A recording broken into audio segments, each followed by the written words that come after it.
നമുക്ക് പവറില്ല, നമുക്ക് അതിനുള്ള കലിബറില്ല, കപ്പാസിറ്റി ഇല്ലെന്ന് പറഞ്ഞാൽ ദൈവം നമുക്ക് ബദൽ തരണത് എന്താണ്?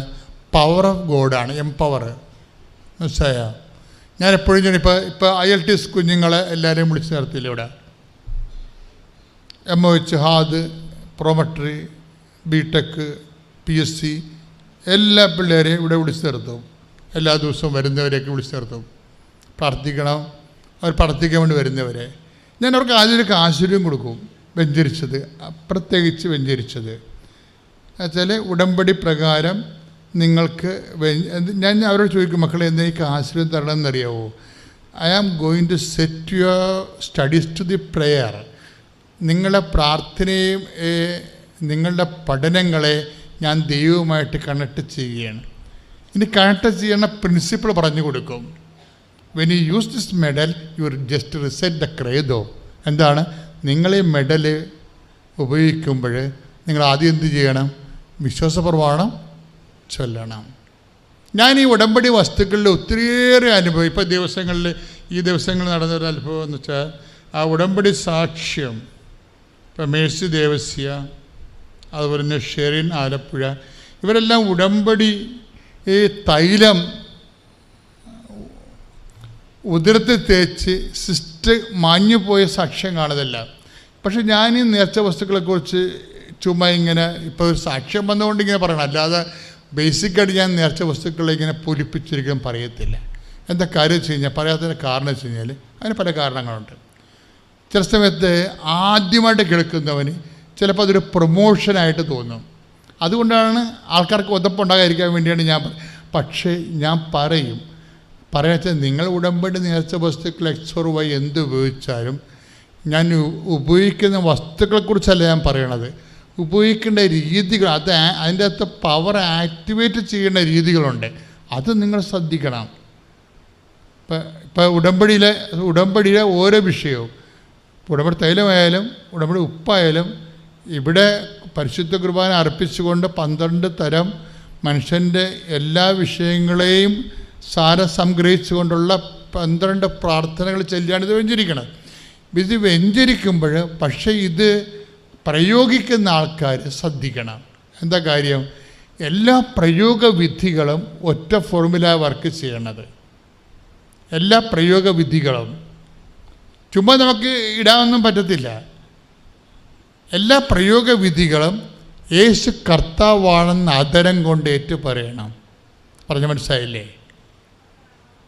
പിന്നെന്താണ്? ദൈവം അവന് മരിച്ചവൾ ഉയർപ്പിച്ചെന്ന് ഹൃദയത്തിൽ വിശ്വസിക്കണം. ഇത് ഇത്രയും ഉറപ്പ് വരുത്തിയിട്ട് മാത്രമേ ഈ നേർച്ച വസ്തുക്കളിൽ തൊടാൻ പറ്റത്തുള്ളൂ. അല്ലെങ്കിൽ പിന്നെ കരടകത്ത് കടുകിടണ പോലെ ഇരിക്കും. നമുക്ക് പൊട്ടിയൊന്നും കെട്ടാൽ മതിയില്ല. മനസ്സിലായില്ലേ? കരടകത്ത് നമ്മൾ വറയിടുമ്പോൾ കടുകിടത്തില്ലേ? അപ്പോൾ അതൊന്ന് പൊട്ടിയത് കെട്ടാൽ മതി അല്ലേ? അത്രയും മതി. പക്ഷേ നേർച്ച വസ്തുക്കളുടെ പ്രയോഗം അങ്ങനെയല്ല. നേർച്ച വസ്തുക്കളാകുമ്പോൾ കടുക് നമ്മുടെ ആത്മാവിൽ പൊട്ടണം. ആദ്യം എന്താ സംഭവം ചെയ്യണത്? ആദ്യം യേശു കർത്താവാണെന്ന് ഒന്ന് വായിച്ച മോളെ 10:9. അത് കറക്റ്റ് വചനമാണ് കേട്ടോ, ശ്രദ്ധിച്ചേക്കണം. കറക്റ്റ് വചനം വെച്ചാൽ ഇതിൻ്റെ വചനമാണ്, ഉടമ്പടി പ്രയോഗത്തിൻ്റെ വചനമാണ്. റോമ 10:9 വായിച്ചോളൂ. ആകയാൽ ഒന്ന് പറഞ്ഞ്, ആകയാൽ യേശു കർത്താവാണെന്ന് അധരം കൊണ്ട് ഏറ്റുപറയുകയും ദൈവം അവനെ മരിച്ചവരിൽ നിന്ന് ഉയർപ്പിച്ചുവെന്ന് ഹൃദയത്തിൽ വിശ്വസിക്കുകയും ചെയ്താൽ നീ രക്ഷ പ്രാപിക്കും.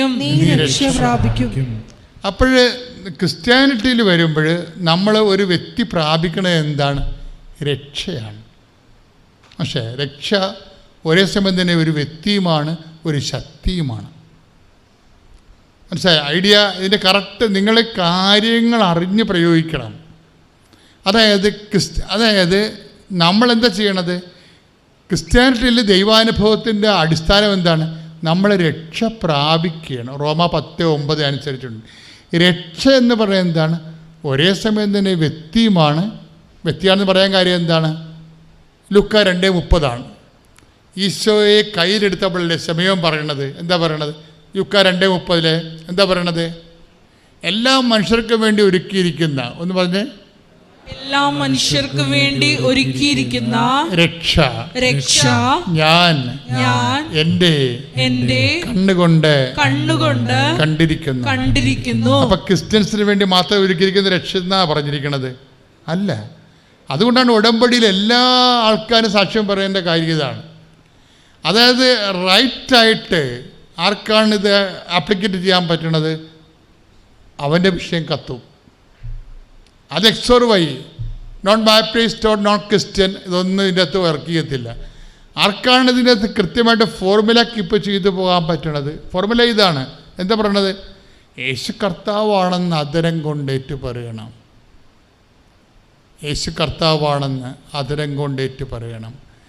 പക്ഷേ അതരം കൊണ്ട് ഏറ്റു പറയുമ്പോൾ എന്താണ് എൻ്റെ അകത്ത് യേശുവിനെ കർത്താവാക്കുന്നത്? ദൈവം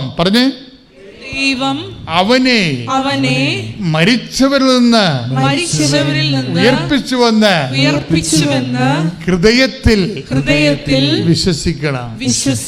അപ്പൊ തൊലിപ്പുറത്തുള്ള വിശ്വാസമല്ല, ഹൃദയത്തിൻ്റെ ഉള്ളിൽ വിശ്വസിക്കണം. എന്താ വിശ്വസിക്കണത്? അവൻ മരണത്തെ ജയിച്ചവനാണെന്ന്. ദൈവമേ, നിന്റെ വിഷയം എന്താണ്? കടമാണോ? ക്യാൻസറാണോ? മരണമല്ലല്ലോ. മരണത്തെ ജയിച്ചവനാണ് നിന്റെ കർത്താവ്. കൈയിടിച്ച് കർത്താവ് സന്തോഷത്തോടെ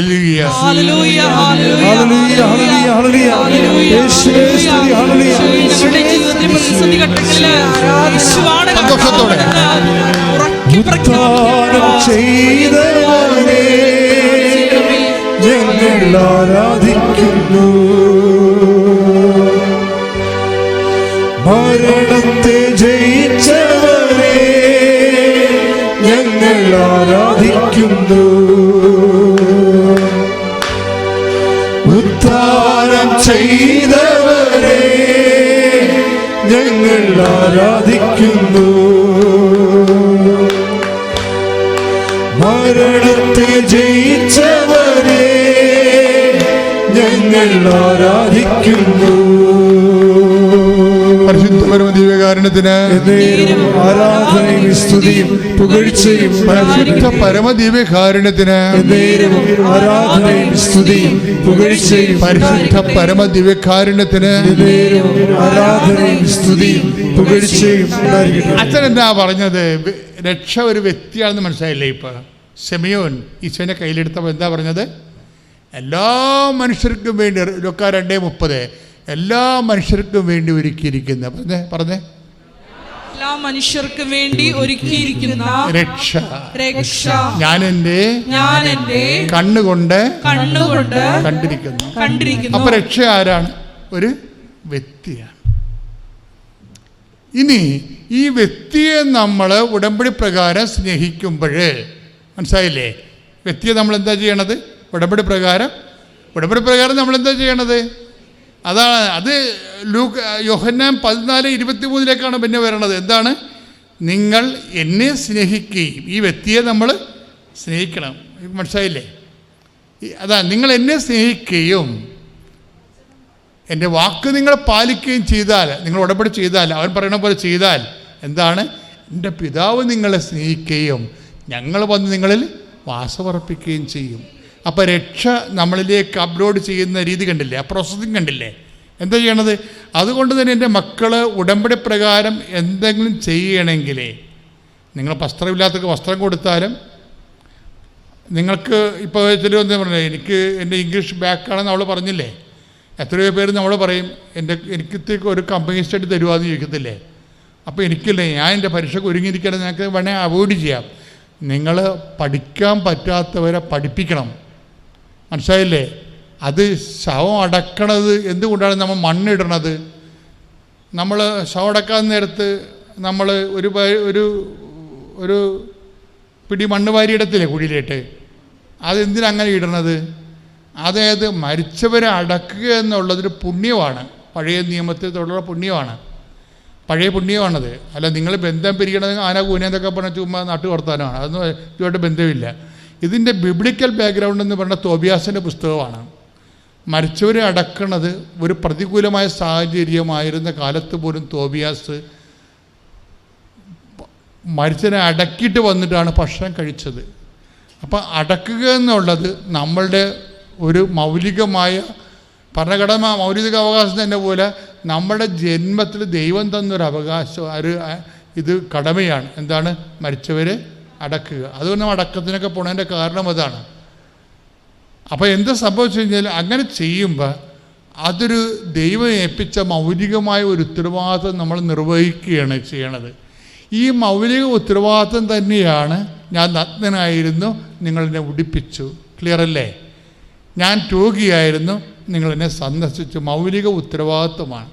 ഈ മൗലിക ഉത്തരവാദിത്വം നിറവേറ്റാനാണ് ഉടമ്പടി നിങ്ങളോട് പറയണത്. അവൻ പറയണ പോലെ ചെയ്യാൻ. പക്ഷേ we must do it out of pure love. മനസ്സിലായില്ലേ? ഇനിയിപ്പോൾ ഉടമ്പടി എടുത്തല്ല, ഇനിയിപ്പോൾ ഈ കുന്തവും ചെയ്യണമായിരിക്കും, കൊടുത്തേക്കാം അല്ലേ എന്നൊക്കെ പറഞ്ഞുകൊണ്ട് ഈ അളിഞ്ഞ മോന്തയും കൂടി വാരി വലിച്ച് ചെയ്താൽ അത് വർക്കൗട്ട് ചെയ്യത്തില്ല. എന്താ കാര്യം? 14-23 വേണം. അത് നിങ്ങൾ ചെയ്യുന്ന വർക്ക് 14-23 സിങ്ക് ചെയ്യണം. എന്താണ്? നിങ്ങൾ എന്നെ സ്നേഹിക്കുകയും, പറഞ്ഞേ, നിങ്ങൾ എന്നെ സ്നേഹിക്കുകയും എന്റെ വാക്ക് പാലിക്കുകയും ചെയ്താൽ എന്റെ പിതാവ് നിങ്ങളെ സ്നേഹിക്കുകയും ഞങ്ങൾ വന്ന് അവനിൽ വാസമുറപ്പിക്കുകയും ചെയ്യും. ഇങ്ങനെ ദൈവം നമ്മളിൽ വന്ന് വാസമുറപ്പിച്ചാൽ എന്ത് സംഭവിക്കും? We will be empowered. അപ്പോൾ നമ്മുടെ പവർ പോയി, നമ്മുടെ പഴയ നിസ്സഹായ അവസ്ഥ ഒന്നുമില്ല. അപ്പോൾ അവൾ പറഞ്ഞ കേട്ടില്ലേ, നിഷ തോമസ് എന്താ പറയണത്? ഞാൻ ഇംഗ്ലീഷിൽ ബാക്കായിരുന്നു, ഞാൻ 10 കൊല്ലമായിട്ട് പഠിച്ചിട്ടില്ല, 10 കൊല്ലമായിട്ട് ജോലിയും ചെയ്തിട്ടില്ല, പക്ഷേ പോമട്രി ഇടാൻ തുടങ്ങിയപ്പോൾ അമ്മ എനിക്ക് ഡിക്റ്റേഷൻ തുടങ്ങിയെന്ന്. ചില ആൾക്കാർക്ക് യുക്തിവാദികളെ ചോദിക്കുവേ, പിന്നെ മാതാവ് പരീക്ഷ ഹോളിൽ വന്നിട്ട് പറഞ്ഞു തരണമെന്ന്. ബിബിൻ്റെ സാക്ഷ്യം കേട്ടിട്ട് അമ്മയ്ക്കും തിരുക്കുമാരനും 1000 നന്ദി. എൻ്റെ പേര് ഷേർലി, ഞാൻ കൊല്ലത്തു നിന്നാണ് വരുന്നത്. 2016 ഡിസംബർ മുതൽ ഞാനിവിടെ വരുന്നുണ്ട്. 2017 തന്നെ ഉടമ്പടി എടുത്തു. ഒരു പ്രാവശ്യം സാക്ഷ്യം പറഞ്ഞതാണ്. ഇപ്പം ഉടമ്പടി അന്ന് തൊട്ട് പുതുക്കുന്നുണ്ട്. അപ്പോൾ 2020 ഓഗസ്റ്റ് മാസം എനിക്കൊരു വയറുവേദന വന്നു.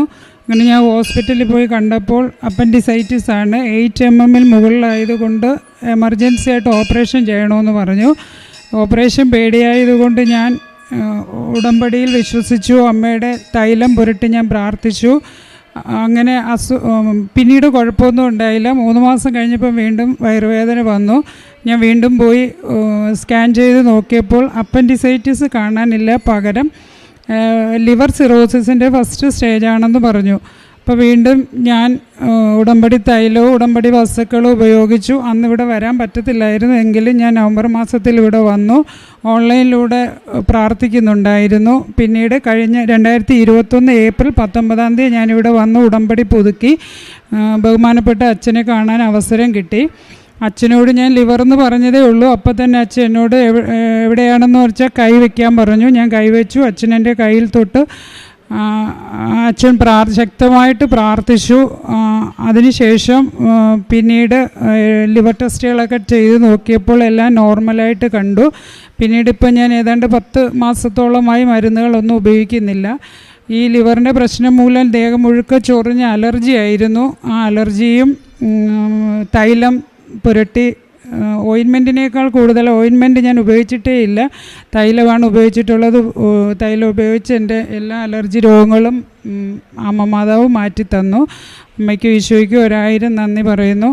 അതുകൂടാതെ ഞാനൊരു ട്രാൻസ്ഫറിൻ്റെ കാര്യത്തിനായിരുന്നു 2018 ഉടമ്പടി എടുത്തത്. ട്രാൻസ്ഫർ കിട്ടിയെങ്കിലും വീണ്ടും വീട്ടിൽ നിന്ന് കുറച്ച് ദൂരത്തോട്ടായിരുന്നു. വീണ്ടും ഞാൻ പ്രാർത്ഥിച്ചു. എൻ്റെ വീട്ടിലോട്ട് വഴിയില്ലായിരുന്നു. വഴിക്ക് വേണ്ടിയാണ് ഞാൻ പ്രാർത്ഥിച്ചത്. പക്ഷേ ഞാൻ വർക്ക് ചെയ്യുന്ന സ്കൂളിനടുത്തോട്ട് തന്നെ. എത്ര വർഷമായിട്ട് വഴിയില്ലായിരുന്നു? വഴി ഇപ്പോഴും കിട്ടിയിട്ടില്ല. പക്ഷേ എനിക്ക് സ്കൂളിനടുത്തോട്ട് തന്നെ 8 സെൻറ്റ് വസ്തു വാങ്ങിച്ച് നല്ലൊരു വീട് വയ്ക്കാനായിട്ട്, ഞാൻ എൻ്റെ പ്രതീക്ഷയെ പോലും ഉള്ള കാര്യമല്ലായിരുന്നു, നല്ലൊരു വീട് വയ്ക്കാനായിട്ട് സാധിച്ചു. അതുപോലെ തന്നെ വീട് വെച്ചപ്പോൾ കിണർ വെട്ടിയപ്പോൾ ഒരു തുള്ളി വെള്ളം പോലും ഇല്ലായിരുന്നു. പിന്നീട് കിണർ വെട്ടാൻ താഴോട്ട് പറ്റത്തില്ലെന്നാണ് വെട്ടുന്ന ആളുകൾ പറഞ്ഞത്. ഞാൻ ഉപ്പും മാതാവിൻ്റെ കാശുരൂപവും കിണറ്റിലിട്ട് പ്രാർത്ഥിച്ചു. എനിക്ക് ആവശ്യത്തിനുള്ള വെള്ളം ഇപ്പോഴും കിട്ടുന്നുണ്ട്. അതുകൂടാതെ എൻ്റെ മകൾക്കൊരു പേപ്പർ പോയിട്ടുണ്ടായിരുന്നു. അതും ഞാൻ ഉടമ്പടിയിൽ വെച്ച് പ്രാർത്ഥിച്ചു. അവൾക്കത് കിട്ടി. BEdന് അഡ്മിഷൻ കിട്ടി. എൻ്റെ മകന് BComന് ഫസ്റ്റ് സെമസ്റ്റർ എല്ലാ പേപ്പറുകളും ക്ലിയർ ചെയ്തു.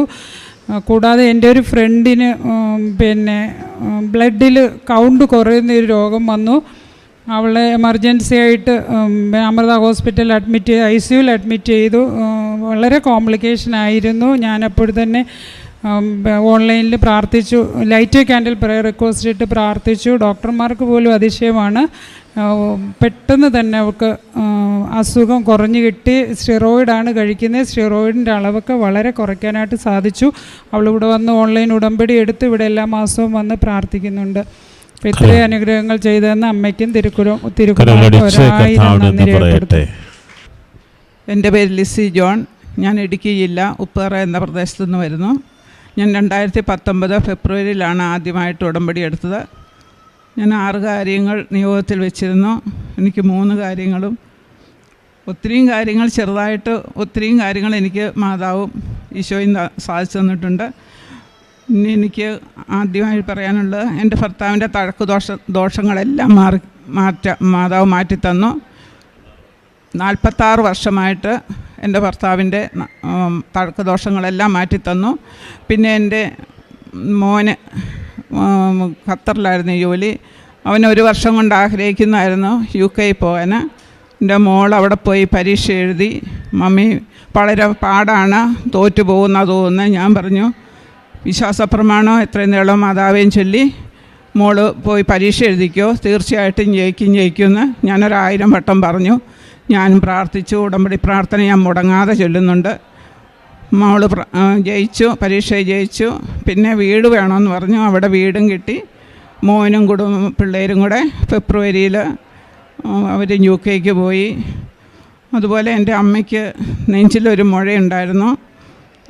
കട്ടപ്പന മിഷനിൽ ചെന്നപ്പോൾ പറഞ്ഞു ക്യാൻസറാ, എത്രയും വേഗം കാരിത്താസിലോ മെഡിക്കൽ കോളേജിനോ കൊണ്ടുപോയിക്കോളാൻ പറഞ്ഞു. ഞാനന്ന് എറണാകുളത്ത് എൻ്റെ മക്കളുടെ കൂടെയായിരുന്നു. ഇടുക്കി കഞ്ഞിക്കുഴിയിലാണ് അമ്മ താമസിക്കുന്നത്. അവിടുന്ന് എന്നെ വിളിച്ച് പറഞ്ഞപ്പോൾ ഞാൻ പറഞ്ഞു, ഞാൻ പ്രാർത്ഥിച്ചോളാം, അമ്മയ്ക്ക് ക്യാൻസറൊന്നും വരികയില്ല. കുറച്ച് നമ്മൾ വിശ്വാസത്തോടെ പ്രാർത്ഥിക്കുന്നതെല്ലാം നമുക്ക് ദൈവം സാധിച്ചു തരും. എന്നിട്ട് 3-ാം ദിവസം ആയപ്പോഴത്തേനും അമ്മയുടെ മുഴയെല്ലാം മാറി. മുഴ കുത്തിയെടുത്ത് അയച്ചു കൊടുക്കണം, ക്യാൻസർ ആയിരിക്കുന്ന ഡോക്ടർ പറഞ്ഞത്. മുഴ മാറി. നെഞ്ചിന് വേദനയായിരുന്നു. ഞങ്ങൾ കാരിത്താസിൽ കൊണ്ടുപോയി 3 ദിവസം ഇഞ്ചക്ഷൻ ഉണ്ടായിരുന്നു. അറ്റാക്കിൻ്റെ ആരംഭം ഉണ്ടായിരുന്നു. ഇപ്പോൾ സുഖമായിട്ട് വീട്ടിൽ വിശ്രമിക്കുകയാണ്. ഈശോയും മാതാവും എനിക്കും എൻ്റെ കുടുംബത്തിനും തന്ന അനുഗ്രഹങ്ങൾക്ക് കോടാനുകോടി നന്ദിയുടെ പൂച്ചെണ്ടുകൾ അർപ്പിക്കുകയാണ്. Praise the Lord. എൻ്റെ പേര് ലില്ലിക്കുട്ടി. ഞാൻ കൊല്ലം പട്ടകടവിടവിൽ നിന്നും വരുന്നു. 2018 ഞാൻ ഉടമ്പടി എടുത്തത്. അതിലെ 6ാമത്തെ നിയോഗം എനിക്കെൻ്റെ നിലവിൽ വീടുണ്ടെങ്കിലും ഒന്ന് മെയിൻ്റനൻസ് ചെയ്യണമെന്നുള്ളതായിരുന്നു. 5 നിയോഗവും സാധിച്ചിട്ടെങ്കിലും 6ാമത്തെ നിയോഗമായ എൻ്റെ വീട് ഒന്ന് മെയിൻ്റനൻസ് ചെയ്യാൻ സാധിച്ചില്ല.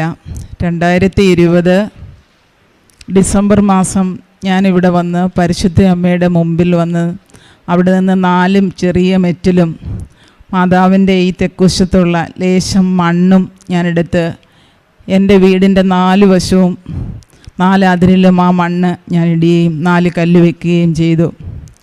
അന്ന് ഞാൻ ഗവൺമെൻറ് സർവീസിൽ വർക്ക് ചെയ്യുന്നത് കൊണ്ട് ഞാനും മോനും മാത്രമായിരുന്നു എൻ്റെ വീട്ടിലുള്ളത്. പിറ്റേ ദിവസം തൊട്ട് എങ്ങനെയാണ് വീട് പണിതതെന്ന് എനിക്കറിയത്തില്ല. ഓരോ ദിവസവും രാവിലെ ഞാൻ ഓഫീസിൽ പോകുമ്പം പരിശുദ്ധ അമ്മയെ ഞാൻ അവിടെ കാവലേൽപ്പിച്ചിട്ട് പോകും. അതിനിടയിൽ ഞാൻ അച്ഛനെയും വന്ന് കണ്ടിരുന്നു. അച്ഛൻ മെയ് മാസം വീട് പണി പൂർത്തിയാകുമെന്നും മകൻ്റെ വിവാഹം നടക്കുമെന്നും പറഞ്ഞു. അതുപോലെ തന്നെ മെയ് 31 എനിക്ക് ഞാൻ പ്രതീക്ഷിച്ചതിനേക്കാളും അതിമനോഹരമായൊരു വീട് പരിശുദ്ധ അമ്മ എനിക്ക് തന്നു. അതിനോട് 6 മാസത്തിനുള്ളിൽ എൻ്റെ മോൻ്റെ വിവാഹവും നടന്നു. ഇത്രയും ഞാനിത് വൈകി വരാൻ എൻ്റെ ഈ കൊറോണ സമയമായതുകൊണ്ടാണ് വൈകി ഞാൻ ഈ സാക്ഷ്യം പറയുന്നത്. അമ്മയോടും തിരുക്കുമാരനോടും ഞാൻ ക്ഷമ ചോദിച്ചു കൊള്ളുന്നു. രണ്ടാമത് എനിക്ക് കഴിഞ്ഞ മാസം എനിക്കൊരു വലിയ പ്രശ്നമുണ്ടായി. എൻ്റെ മോൻ UAE എക്സ്ചേഞ്ചിലാണ് വർക്ക് ചെയ്തുകൊണ്ടിരുന്നത്.